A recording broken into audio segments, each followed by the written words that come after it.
Ta výstava, kterou jsme dělali společně s Antonem Gormlim, je hodně o vnímání. Není to taková ta klasická výstava, jak jste zvyklí, že prostě v místnosti jsou nějaké objekty, nějaké díla a vy se soustředíte na ty jednotlivé výtvarné díla. Ale ta výstava celá je vlastně takový prostor, jeden, kontinuální. A vlastně každá ta místnost je určená k nějakému vašemu prožívání. Jo? Není to takový, to postavím se před obraz a ten obraz mi dává nějakou informaci, je tam prostě nějaká distance, ale je to o tom, že ty objekty, ty kresby, ta poezie nějakým způsobem můžou, nemusí se to stát, vás aktivovat k tomu, abyste něco zažívali. A vlastně teprve ten prožitek skrze vás je vlastně ten smysl těch objektů, té poezie a těch kreseb. Taky to není tak, že se dá chodit do jakýkoliv místnosti a soustředit, jako samozřejmě dá, ale ty místnosti na sebe nějakým způsobem navazují a vytváří takovou, jakoby řekněme, krajinu. A protože my jsme vlastně chtěli nějakým způsobem to vnímání zkoumat, jakým způsobem vlastně vnímáme prostředí okolo nás, tak každá ta místnost jakoby ukazuje nebo nabízí nebo inspiruje k trošku jinému způsobu, jakým ten prostor můžete zažívat.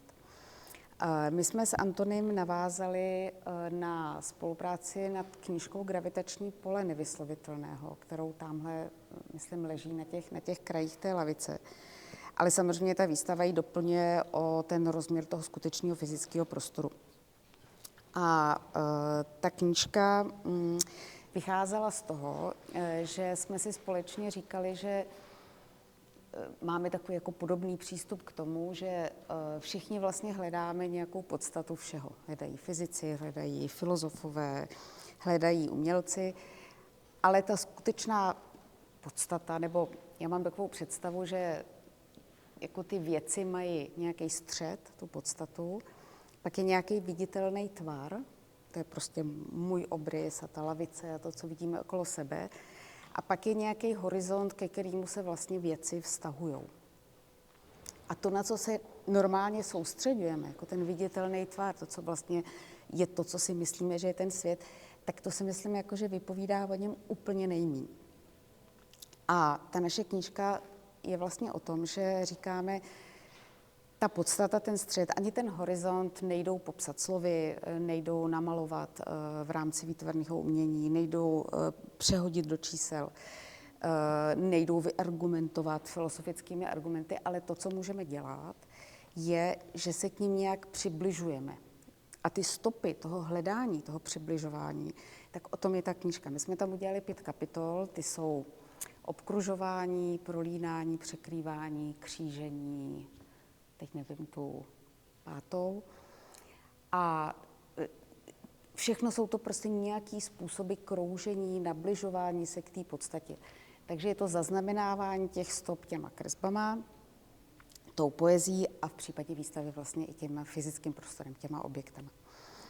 A ještě poslední věc, než půjdeme do první místnosti, kterou bych chtěla říct, je, že ona ta výstava má 2 takový rozměry, který zdánlivě třeba nejdou úplně dohromady. Na jednu stranu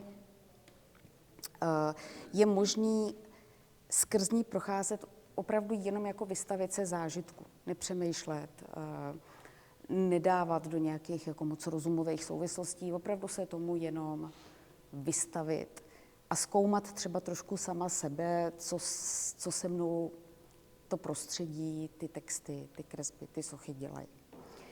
A to je vlastně jako ten primární smysl. Ale zároveň je tam vložený jako určitý sdělení nebo apel nebo nějaká inspirace, která má zase takový jako společenský, řekněme, dosah, kdy jsme trošku chtěli upřít pozornost na to, že si s Antonem oba myslíme, že vlastně jako lidi ztrácíme schopnost vnímat v tom prostředí takový ty úplně elementární, přirozený, obyčejné věci, ten přirozený svět. A ono se často mluví o tom, jestli umění dneska má být angažovaný nebo nemá být angažovaný. A za takovýto opravdu jako angažovaný umění se dneska hodně považuje to explicitní, jo, že jako se výslovně vyjadřuje k otázkám genderu, klimatu a rasy a sociálním. A tohle to trošku abstraktní umění, který vlastně vede k nějaký citlivosti, vede k nějakému otvírání se tomu obyčejnému přirozenému světu, tak já vlastně ráda říkám, že si myslím, že v jistém smyslu je jako velmi angažovaný, jo? Protože ono otvírá nějakou citlivost vůči tomu světu, nějakou pozornost vůči tomu světu, nějakou naší ochotu se mu vystavit a nějak s ním komunikovat.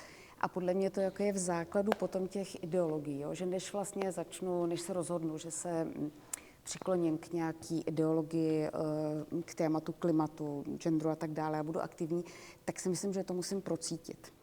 Tak, jestliže jsem říkala, že každá ta jednotlivá místnost reprezentuje pro vás nějakou trošku jinou vrstvu zážitku z toho, jak cítíme prostředí okolo nás, tak tahle první je taková mentální.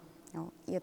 Je to místnost, která pomocí té poezie a těch kreseb ukazuje na to, a já to ukážu na těch básních, to možná bude úplně jako nejsnažší a platí to do jisté míry i pro kresby, i když tam je jako takový drobný rozdíl. Ty moje básně všechny mají základ v nějakých konkrétních situacích, v nějakém konkrétním místě, v nějakém konkrétním zážitku. Není to nějaká jako fantazie abstraktní, ale nikdy to není popis těch míst nebo popis toho zážitku. Je to záznam obrazu pocitu, které já z nich mám. Jsou to prostě obrazy pocitu. Filozof Mirek Petříček napsal nám do digitálního katalogu sice velmi krátký, ale velmi krásný text, kde vlastně píše, že na té výstavě pocity dostávají tvar nebo výraz, teď nevím. A to mě se jako hrozně líbí. Mimo jiné proto, že dneska já jsem zároveň architekt, což je takový docela jako zase silovější prostředí, než třeba to prostředí umění a poezie. A ono vůbec jako používat, že lidi mají nějaký pocity jako argumenty, je někdy jako velmi těžký. Jo? To je takový trochu jako vysmívaný téma, nezměřitelný a mně vlastně přijde fajn jako brát to vážně, protože si myslím, že třeba ta architektura nakonec není o tom objektu, o tom designu, o té formě, jo? Ale je prostě o tom, jak se v ní lidi cítí, co v ní zažívají, jaké v ní mají pocity. Tady je určitý jako propojení téhle výstavy třeba s tou realitou té architektury. A teď se vrátím k těm básním. A ty obrazy těch pocitů, i když pro mě měly nějaký konkrétní předobraz, nějakou situaci, tak vůbec není cíl, aby divák nebo čtenář se snažil jako dohledat to místo nebo tu stejnou situaci, ani by to nedávalo smysl. Ale protože ta situace nebo ten můj pocit z ní jsou popsaný poměrně na základě takových jako univerzálních a metaforických vztahů toho prostředí nebo něčeho, co já jsem tam prostě cítila, tak si myslím a doufám, a uvidíte, jestli se to stane nebo ne, že ten čtenář nebo divák, že se mu vyjeví vlastně jeho vlastní obrazy, jeho vlastních pocitů z úplně jiných situací a jiných míst, ale s nějakou podobnou intenzitou. Protože zase měli jsme tu před nějakou dobou čtení s básníkem Petrem Hruškou a ten říká, že vlastně poezie je o tom, že věc okolo, nebo místo, nebo situace okolo, který jste prošli 1000krát, tak po 1001. najednou vám ukáže nějaký význam. A po 1002. už zase jdete okolo a neukáže vám nic. Jo? A to myslím, že se může dít i tomu čtenáři, jo? Že vlastně ta báseň ho přivede do toho jednoho okamžiku, kdy se ten význam nějak zjevuje. Tak, takže tahle ta místnost je vlastně takový mentální úvod, jak třeba, co se vám třeba může dít, když potom procházíte tím reálným prostředím, protože ty další místnosti už jsou to reální fyzické prostředí. Tam už jde o to opravdu to jako zažít v tom prostoru. Tady je to o tom představit si, co to zažívání fyzického prostoru může způsobit za pocit a jak ten pocit se může překlopit do nějakého obrazu. Tak, ale protože dneska máme čtení a ne komentovanou prohlídku, já na to vždycky zapomenu, tak já prostě budu číst. Poslední věc. Skoro vždycky přijde dotaz, tak já už to říkám předem. Jestli ty kresby byly dělané jako ilustrace k básním, nebo básně byly dělané jako komentář ke kresbám, ani jedno samozřejmě není pravda. Ty věci vznikaly nezávisle, protože i já, i Antony pracujeme nikoli na nějakou jako objednávku, nějak intenčně, ale zachytáváme ty věci, jak sami přicházejí. Ale to, co mají společného, je, tyhle jsou vlastně všechny z té knihy. Jo? Tohle je vlastně taková jako reminiscence na tu knihu. Potom ty objekty a ty další věci už se k ní jakoby přidávají. Ale to, co mají společného, je, že my vlastně, když jsme tu knížku dělali, tak jsme vybírali z těch našich prací ty věci tak, aby vedli dialog o těch tématech, o kterých jsme chtěli. Takže když já teď budu číst, a nebudu číst to, co, abyste měli nějakou odměnu, že jste přešli, že jinak jste si mohli prostě jenom přijít na výstavu a ne na čtení, tak budu číst jiný, než jsou na těch zdech. A oni vždycky se trošku jako vztahujou k té skupině, protože vlastně tohle jsou ty kapitoly, jo, to obkružování, překrývání, prolínání, směřování, křížení. Takže nějak se vždycky vztahují k tomu tématu, ale nikoli explicitně. Není to prostě jako, že by reagovali přímo na tu kresbu. Jo, takže tolik k tomu. Tak a začnu tady a pak se budu tak přesunovat k těm jednotlivým skupinám. Dokonce jsem vzala ty knížky 2, aby bylo vidět, že to není tak jako přímo na sebe vázaný, jo? Že vlastně ten dialog můžou vést ty básně i z úplně jako tohle je poslední sbírka a že ten dialog vlastně můžou vést i básně z jiné sbírky.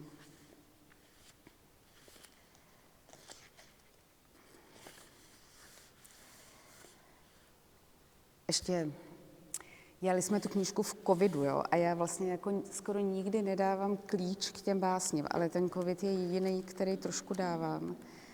Že myslím, že v některých těch básních se to prostě trošku projevilo, no, tak třeba zrovna v téhle.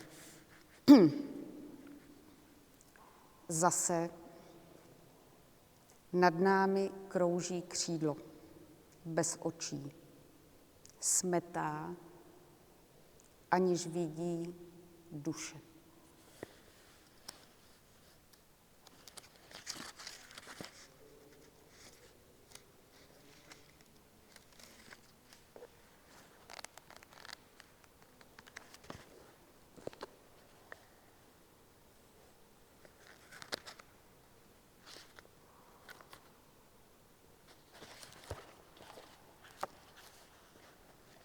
Všechno je minulost.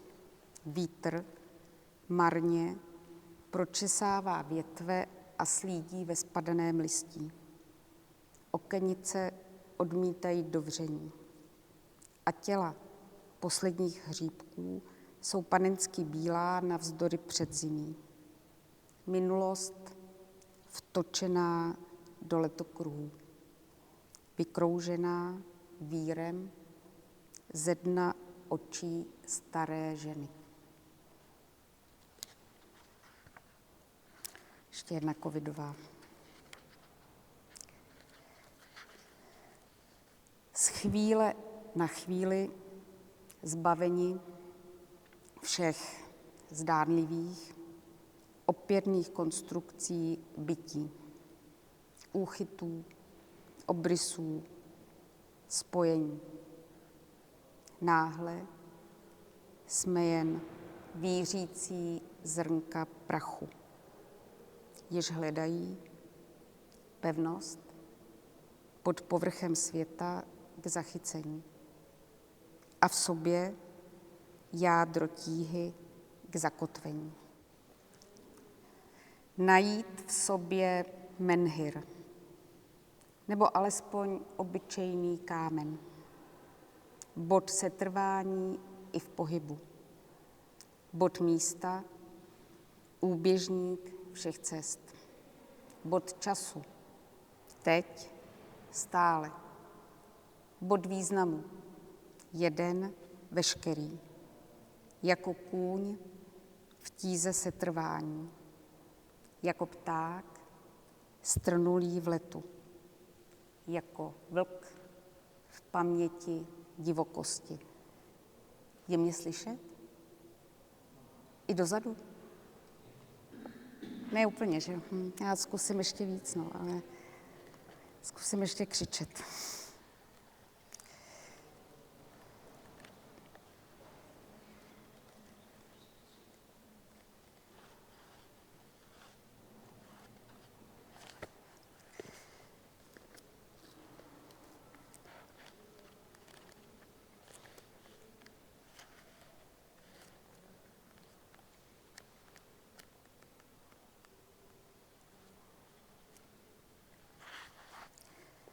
Ucelenost, jednoznačnost, setrvalost zvířecích těl, sklonění ovce, klid feny, kolébání hus, bytí, kameně vystupuje z končiny zmatku, vstříc rozptýlené lidské mysli.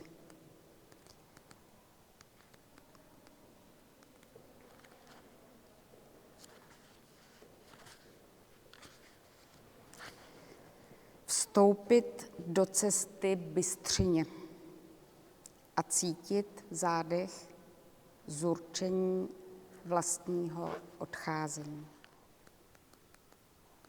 To vždycky chvíli trvá, ono je to takové docela jako logisticky náročná matrice najít vždycky ty správní k těm úsekům, kam patří.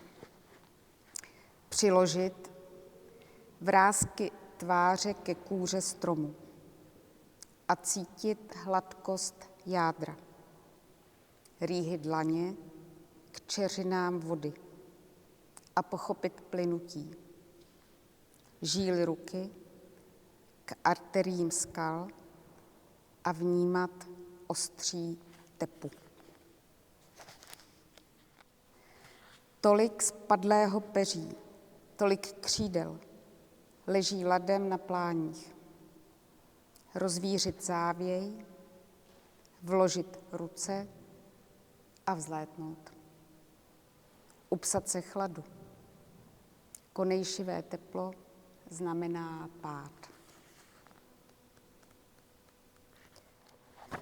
Jaká ruka mne drží nad hladinou spánku, prsty vpletenými do kořenů myšlenek, bez úlevy klesnutí.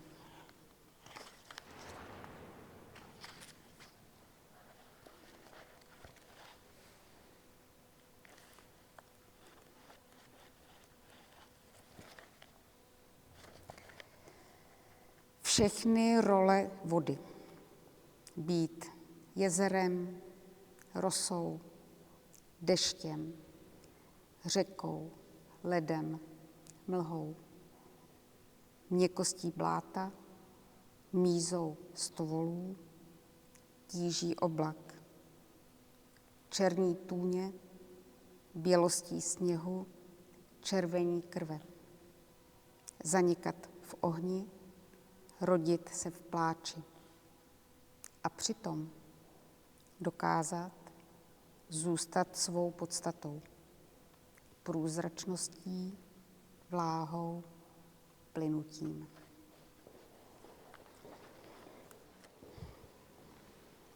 S každým padlým stromem mizí dotek s nebem. Paže, vlákno, lávka.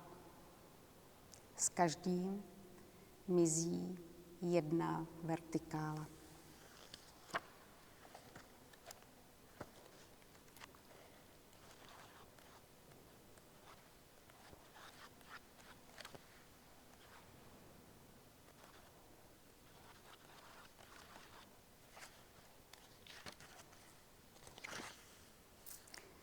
Procesí stromů míří osaměle k chrámu.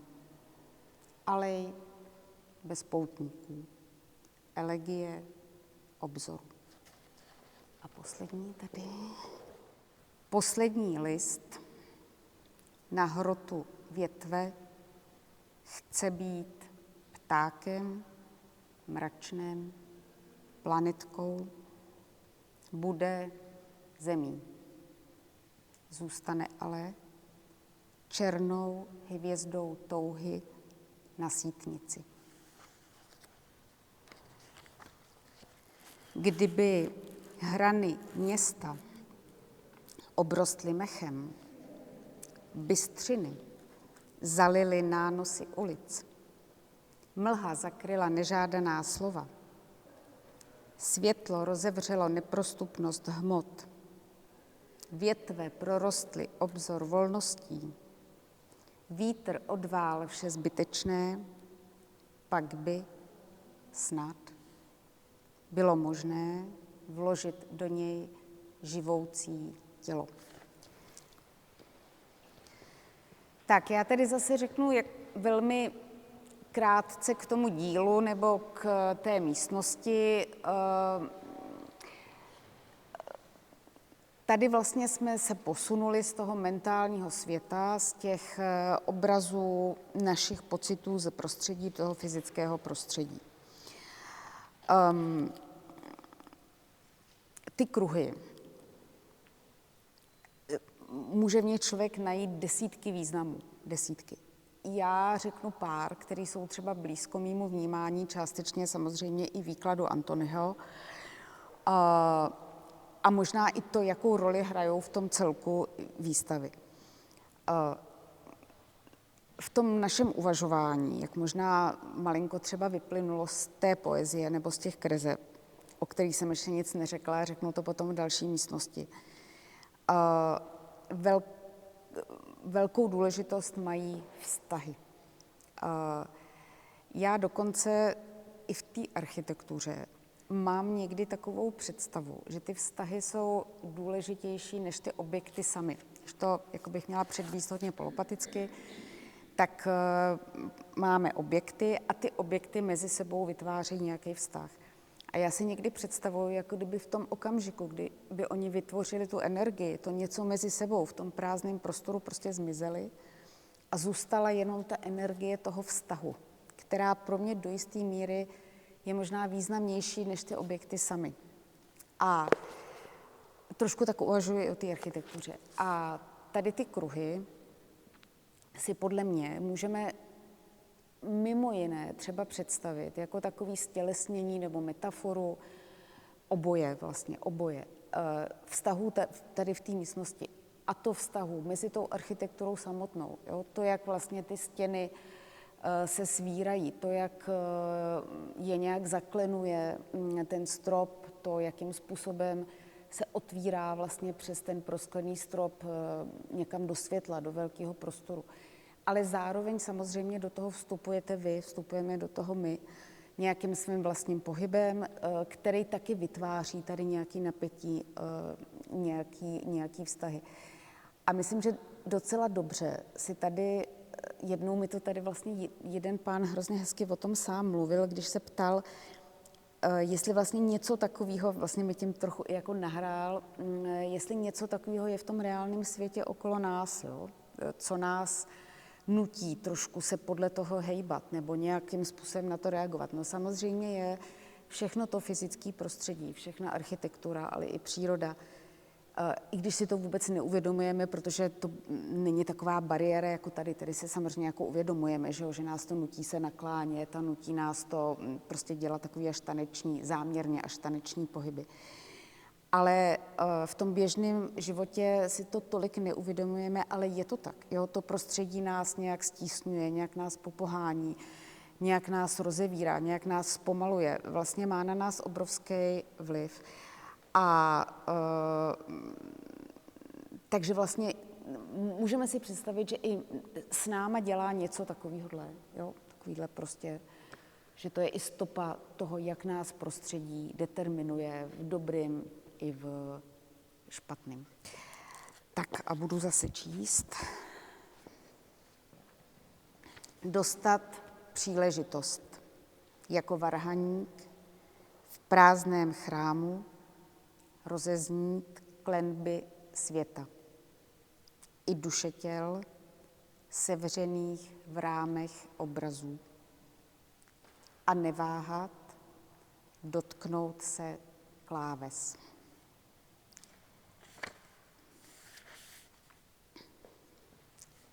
Tanec zvířeného listí vtrhnul do řádu města chaosem odpoutání. Země splývá s nebem. Obětí je neskrývané. Zánik není konec. Pohlazení ruší hrany. Osamocený není sám. Všechna obětí ukrytá v sevřeném květu pivoňky. Minulá, budoucí, toužená.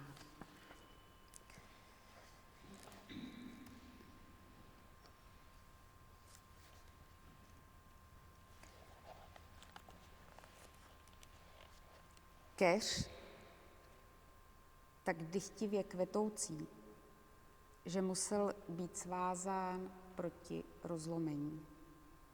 I vůně jasmínu tíží. Co ochrání člověka, stejně planoucího květy. Tak, pojďme dál.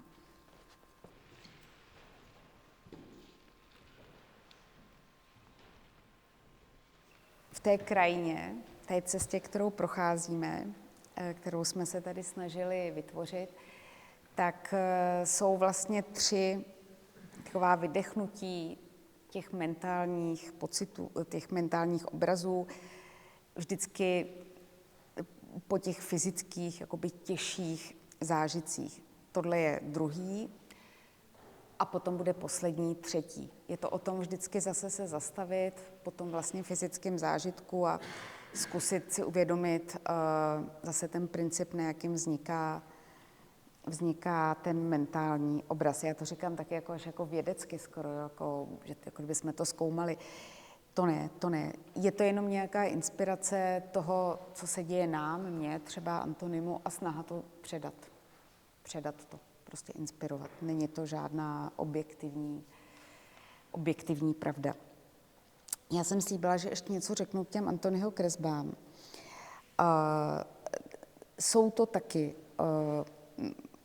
mentální obrazy, taky souvisí s pocity z toho prostředí. Je tam ale jeden rozdíl oproti té poezii, že u Antonyho do toho ještě vstupuje ta akce, která je vlastně, ta akce té tvorby, on to prostě různě reje, je to taková opravdu jako fyzická záležitost, která se stává součástí toho prožitku z toho místa a z toho prostředí.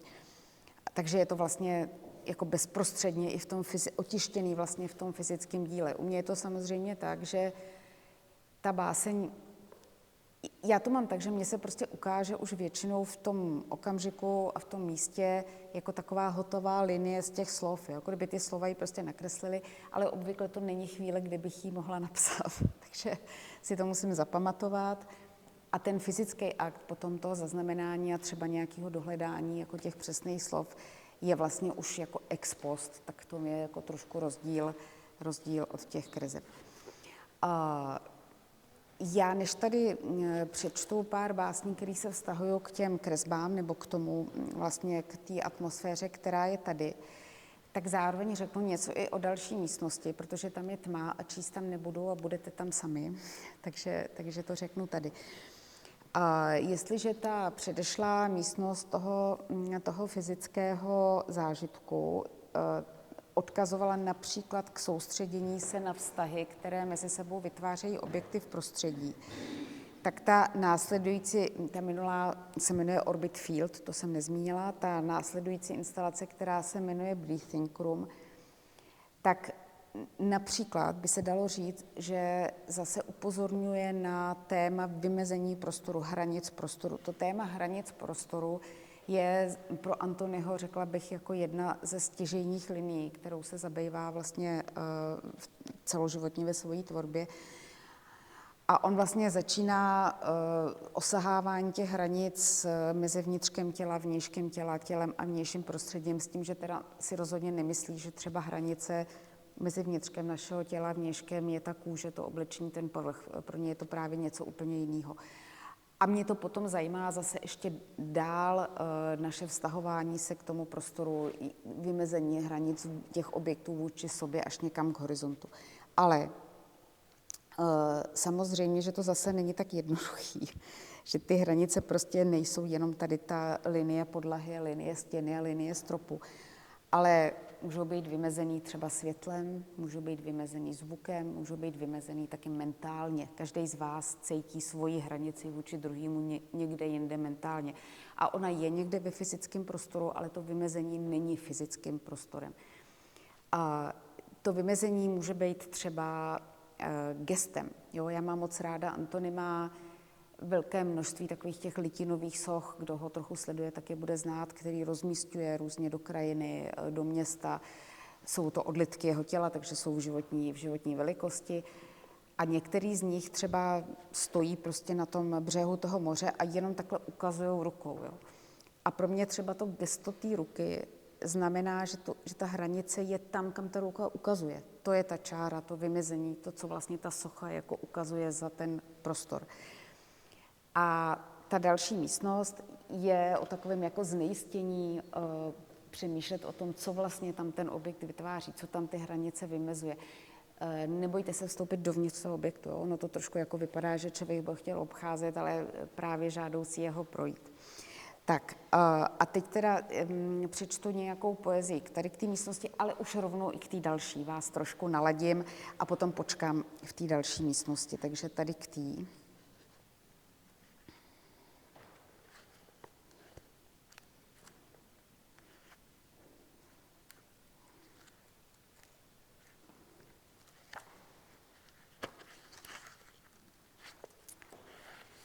Trhnout sítí přeludu útočiště pavučiny.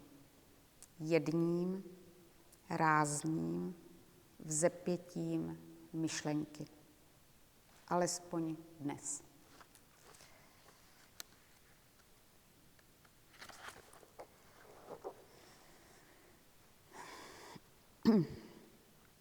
Soumrak, mlha, sníh, spojenci tíhy. Klesající strop ze snů, i ramena smrků ochránců podléhají. Zbývá jen zaklínadlo, jít dál a nezastavit se. V hlavě, v myšlenkách, očích, ústech, uších a doufat, že to, co zbyde, projasní houštinu čar světlem zapomnění, jež upamatovává. A nebo, že vůbec něco zůstane. Tak a teď ještě naladění na tu následující. Tady vidíte, že mám takový hrozně sofistikovanou matrici. Vždycky musím najít podle těch barev, co patří k té místnosti, takže to je taková výzva. Bělost čerstvého sněhu vtrhla do oken a zahanbila bělobu stěn. Zešedlou potem bytí. Kůži nepřebílíš, ani nestrhneš. Probouzení uvnitř ochrany zdí. Dnes ale jsou okna příliš velká, blízká, početná a pravé úhly otvorů příliš ostré. Kůň stojí nehybný, kamení tíhou deště. Přejímá obrys hor. Temní soumrakem. Strážce pokory stojí při nás, za nás.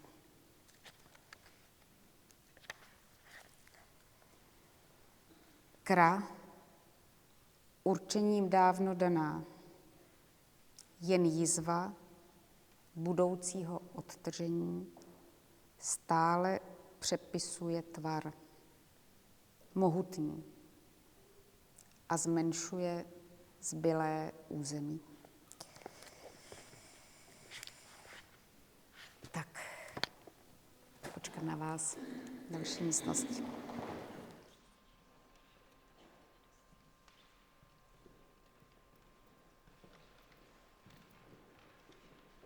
Tak, tady jsme v poslední z těch místností toho přeryvu nějakým prázdnem, obrácením se do svého vnímání a pak už nás čekají jenom 2 místnosti zase 2 různých zážitků z toho reálného fyzického prostoru. Takže tady já budu chvilku jenom číst, nebudu nic vysvětlovat a tady je zajímavý, tyhle 2 kresbičky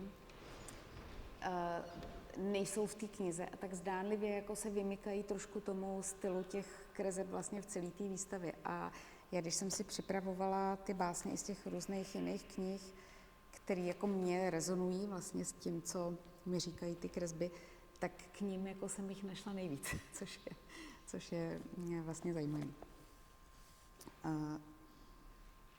Oči slepce neuhnou před sluncem, září providoucí, modří, již sami neznají.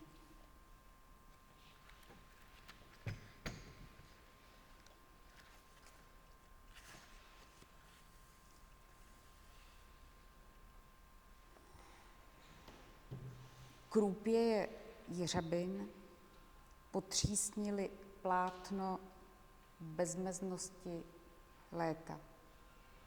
Rudé středy, budoucí černý. Kopretina. Okruží bělostných křídel. V srdci malé slunce. V těle vzepětí. Přesto nikdy nevzlétne.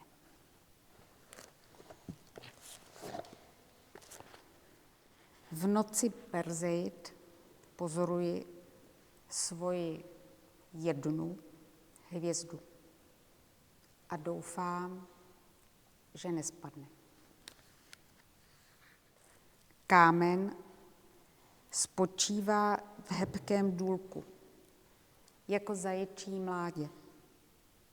Obrůstá měkkým mechem. Noří se do hladivé vody. Kamennou podstatu ale nezvrátí.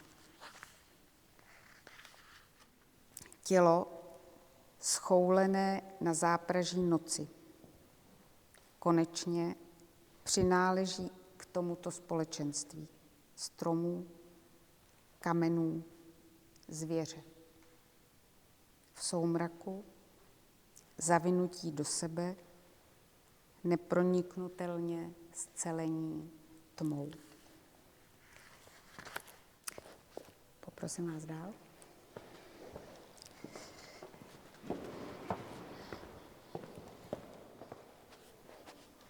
Jestliže se vrátíme k tomu, že každá ta místnost nás přenáší do dalších vrstev našeho vnímání prostředí, tak tahle je taková hodně předělová a zásadní.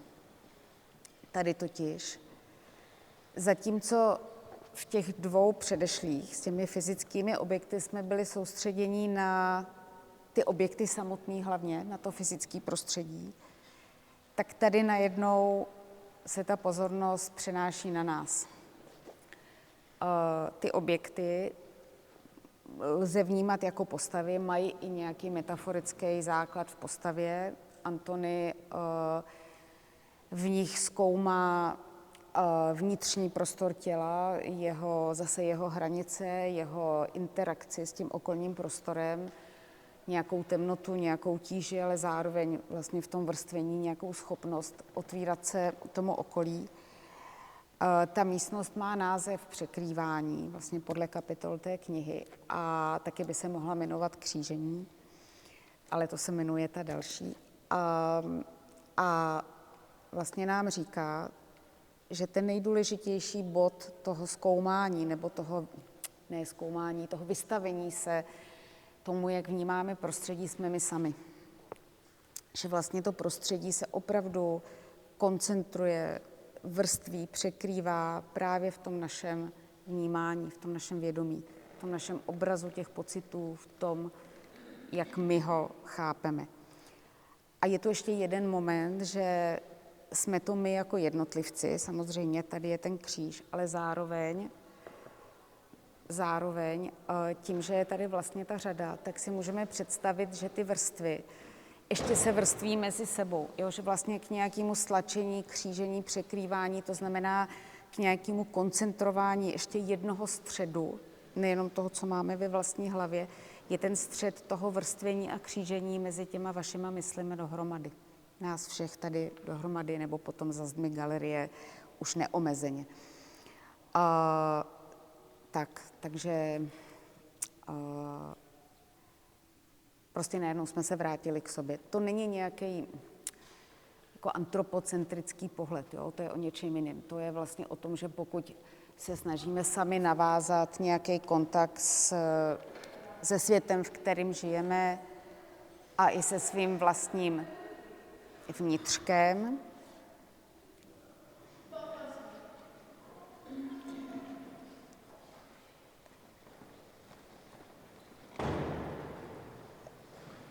tak potom je to prostě o nás jako o lidech a o našem vztahu k tomu prostředí. Není to o tom, že bychom jako chtěli říct, že to prostředí je to jenom pro nás, ale my musíme ten vztah navázat. My musíme s ním nějak taky dokázat komunikovat. Tady už bude takové jako poslední delší čtení, protože v té poslední místnosti já už čtu hodně málo, tam už je to o něčem trošku ještě jiným. Proč dnes ptáci působí tak těžce? Železná koule letí jen silou setrvačnosti. Slyším její pád a nechci přitom vidět ptačí těla.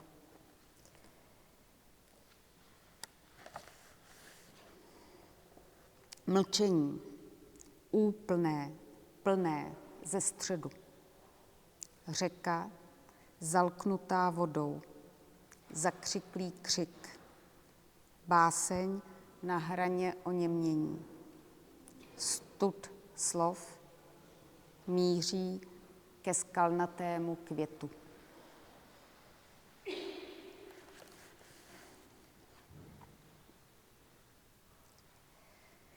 Ten rostoucí vnitřní kámen nebude kotvou bezpečí ani závratí vrcholu.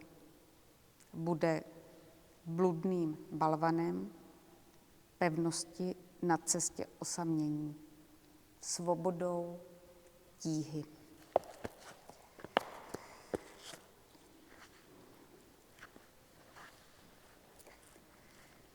Odpíráme úlevu nemyšlení, bezmeznost nepohybu, spočinutí tíže, moudrému dni, jenž po nich touží. A vnucujeme neklidné noci, vzdorující hradbou nespavosti.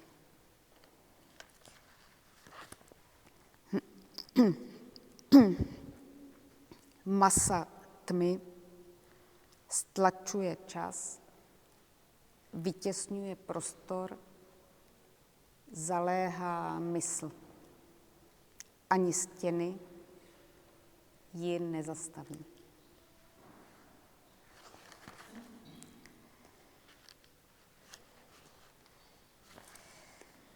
Jsem teď a tady, ne na konci ulice, ani na začátku, ale v tomto jediném platném místě a času. Délky stínu, zákrutu větve, tvaru praskliny, křivky obrubníku, obrysu střechy. Do tohoto bodu vrátit myšlenky a proměnit je ve skutečnost.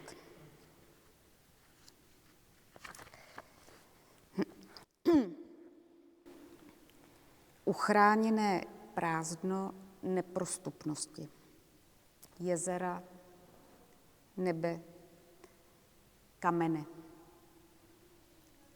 Až v nich můžeme pochopit onen protimluv, plné prázdno.